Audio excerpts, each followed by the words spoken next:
I want to talk about Japan today. Okay. I just checked the news before I came in, and there was an explosion at another facility, the outer core. So it has more, it put more radiation, but not a whole lot in. But at another reactor, they can't get enough seawater in there, and part of the rods are exposed, and they assume that it's starting to melt. And so it's possible, if they don't get some water or cooling in there soon, that it'll melt to the bottom and go right through the bottom of the container and have a full meltdown. So it's really, it's very, very serious now. So we have to make a lot of prayers. And then also another concerning thing is that Gaddafi's troops are, they've really been battering the rebels who have been withdrawing. And while I don't condone killing, but on any account, my great fear is that if Gaddafi's troops succeed in this, he will kill everybody who rebelled against him, you know?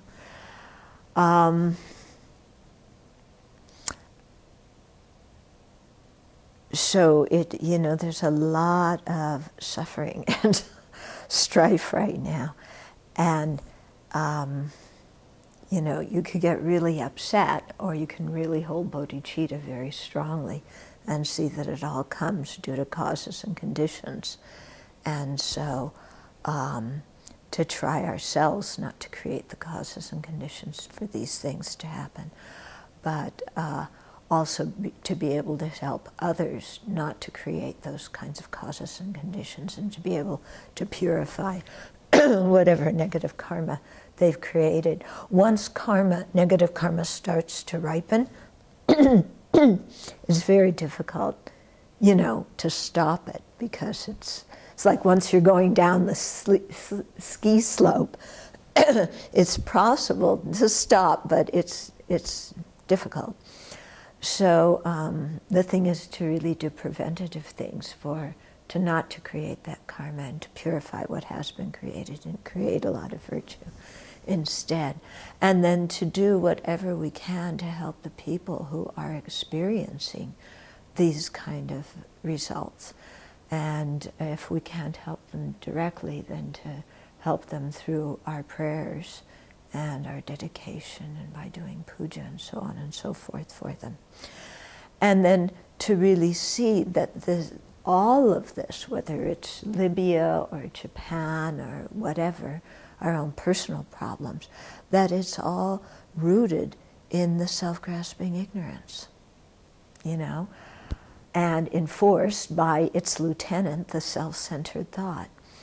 So, you know, here we really see the total futility in getting angry at anybody else, because, or upset with anybody else, or craving regarding anybody else, because none of that is going to solve our problems, you know, when the real enemy is something inside. And so we have to really work to realize emptiness, in order to overcome the self-grasping ignorance, and to generate bodhicitta, to overcome the self-centered thought. Because that's the only way to be completely free from all this kind of stuff. You know, you can be temporarily free by working with the karma, and by of course benefiting people directly. Excuse me. But as long as the afflictions exist, you know, then they're going to create more karma, and more suffering's going to happen. So the only way to eliminate it completely is through spiritual practice. And this takes a while, you know, it takes a while. So we have to put our energy into it, but with a lot of love and a lot of patience, knowing that it'll take a while, but knowing that it's the right way to go about doing things, you know, and that it's the only thing to do. I mean, who are you going to complain to? I want a faster method that doesn't take so long. You know? It's like, I want the path to be different than it is. Yeah, I want gravity. It's like saying I want gravity to go the other way. You know, it's a natural law. Things are a natural law. We have to face what is. And, you know, put in the time and work with it. But eventually, you know, it will work and our ability to benefit others will increase. In the meantime, we can make prayers and lots of dedications, and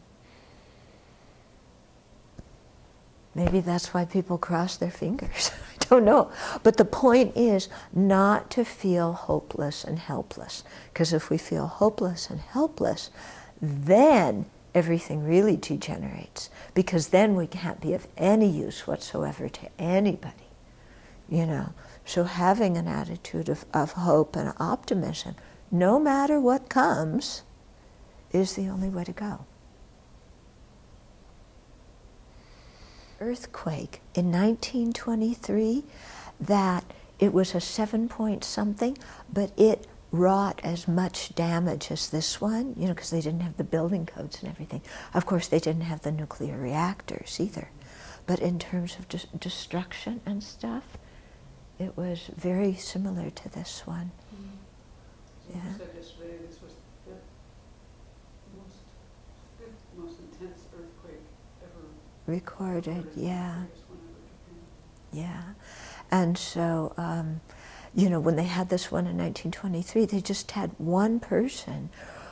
I mean, contacting the external world was so difficult to get help. You know, there's no internet, no cell phones, no blah, blah. So they had one telegraph person who contacted, you know, for international help, Hawaii, that contacted Washington, and then the U.S. sent some ships and some fleets to help out. And of course they, you know, could contact Tokyo. But even getting there at that time, they didn't have the technological help to get there quickly either. So.